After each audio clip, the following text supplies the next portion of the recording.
नमस्कार श्रोताओं। स्त्रियों के पेट में बात क्यों नहीं रुकती, किसने श्राप दिया था?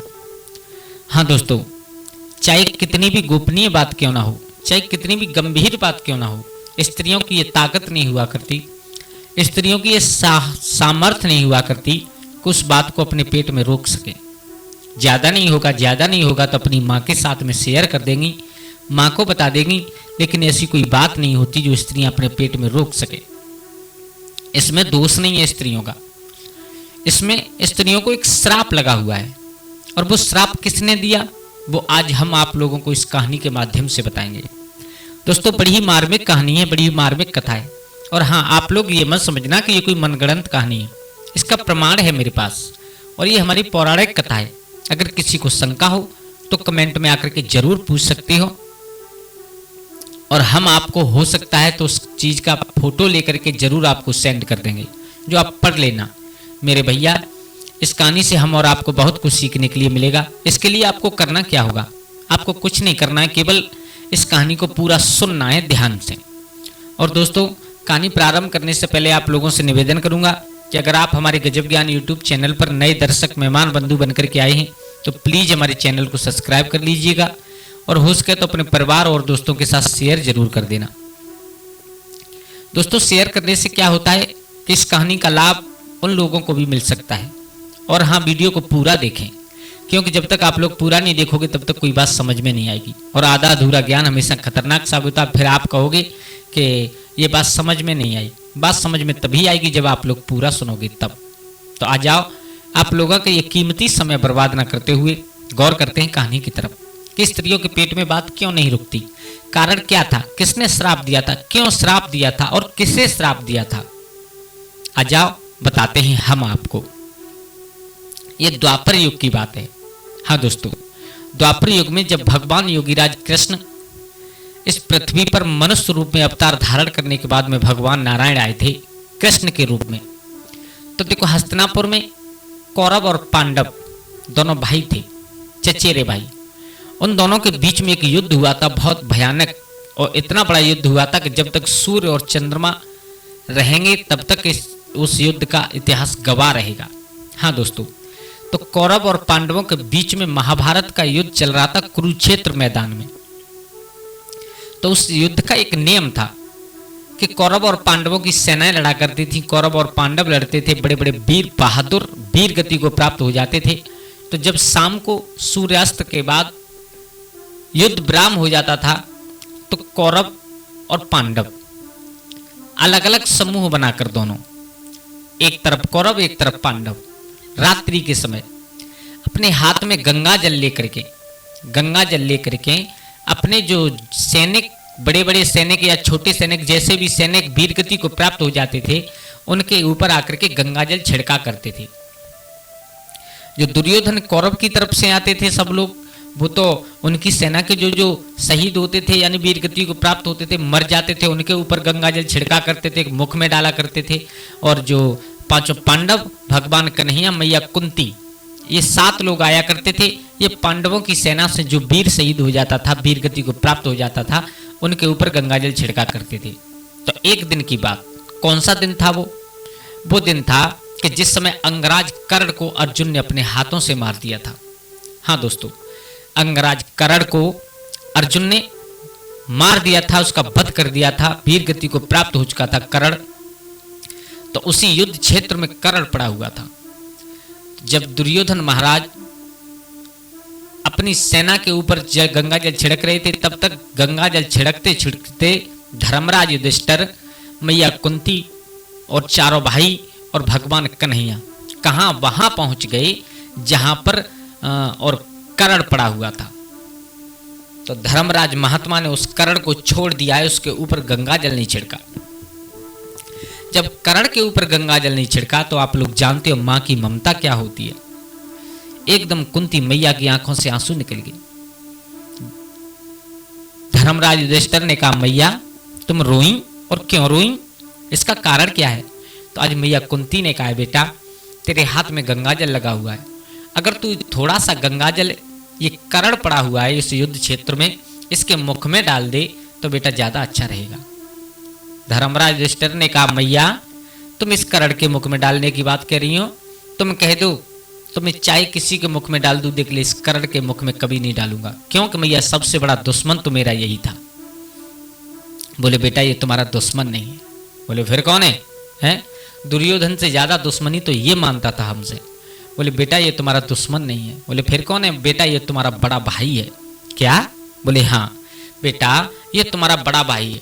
बोले मैया मेरा बड़ा भाई है? हम तो 5 भाई हैं, सबसे बड़ा मैं हूं, और ये हमसे बड़ा कहां से आ गया? बोले बेटा है, आज मैं तुम्हें वो बात बताने के लिए जा रही हूं जो आज तक तुम्हें नहीं मालूम है। तो आज मैया कुंती समझा रही है, बेटा सुनो, जब मेरी शादी नहीं हुई थी, मैं अपने पिता के गृह पर रहती थी,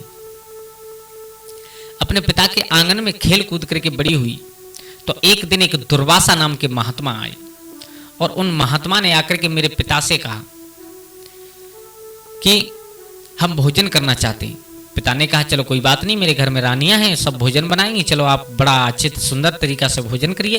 बोले नहीं, हम इच्छा भोजन करना चाहते हैं, हम इच्छा भोजन करना चाहते हैं, और इच्छा भोजन उसे कहते हैं कि हमारी जो इच्छा हो वो हमें बताने से पहले बना हुआ मिले, उसे इच्छा भोजन कहते हैं। और वो भी सूर्य पाक का भोजन होना चाहिए, सूर्य की रोशनी से, सूर्य के तेज से पका हुआ भोजन होना चाहिए। एकदम मेरे पिताजी घबरा गए।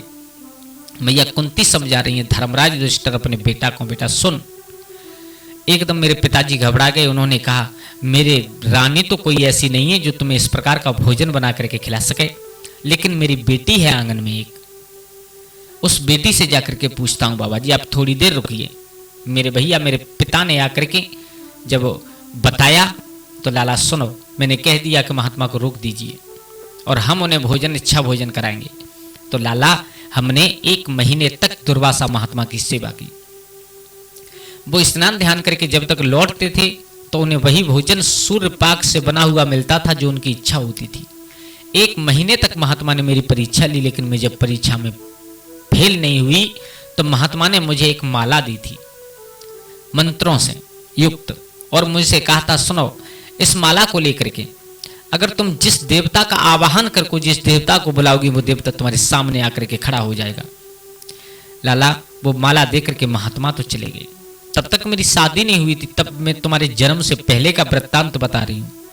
तो लाला जब महात्मा चले गए तो एक दिन मैं सखियों के साथ और नदी पर स्नान करने के लिए गई थी,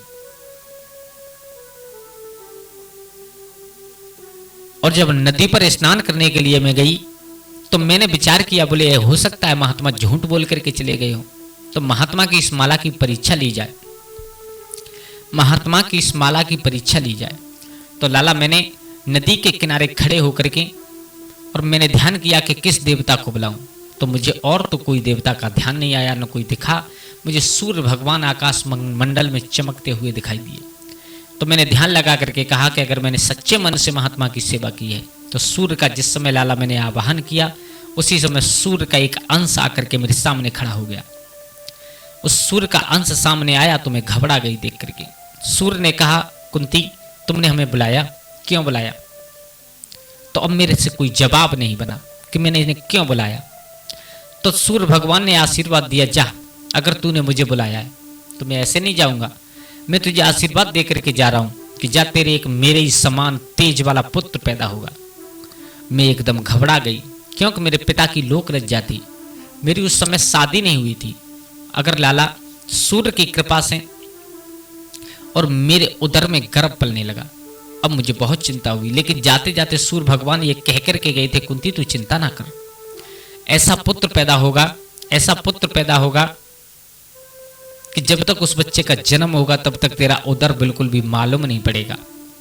मेरे लाला सुन, तो जब समय पूर्ण हुआ तो मेरे उदर से एक बेटा पैदा हुआ, और उस बेटा को ले जा करके मैंने उसी नदी पर और अपने पिता की लोक लज्जा बचाने के लिए, अपनी शर्म बचाने के लिए, अपने पिता की इज्जत रखने के लिए, अपने पिता की समाज में सर नीचा ना हो जाए, क्योंकि मेरी शादी नहीं हुई थी, मैंने उस बेटा को ले जा करके एक काठ की और संदूक बना करके उसमें बहा दिया। बेटा ध्यान दे करके सुनना, कुंती समझा रही है धर्मराज युधिष्ठिर को। मैंने संदूक बना करके उसमें बहा दिया। उसी संदूक को महाराज अधिरथ और राधा ये दोनों ले गए। और बेटा उसी पुत्र जब बड़ा हुआ तो उसी पुत्र का नाम पड़ा कर्ण, जो आज तुम्हारे सामने मरा पड़ा है। ये बेटा तुमसे बड़ा तुम्हारा बड़ा भाई है, इसलिए बेटा मेरे कहने से तुम इसके मुंह में थोड़ा सा गंगा जल डाल दो। तो आज धर्मराज युधिष्ठिर डींक फोड़ करके रो गए हैं दोस्तों उस जगह पर। और जब महात्मा धर्मराज युधिष्ठिर रोए तो रो करके एक बात कही, अरे मैया मुझे नहीं मालूम था, मुझे ये मालूम नहीं थी कि ये मेरा बड़ा भाई है, अन्यथा चाहे कुछ हो जाता हम इससे कभी युद्ध नहीं करते।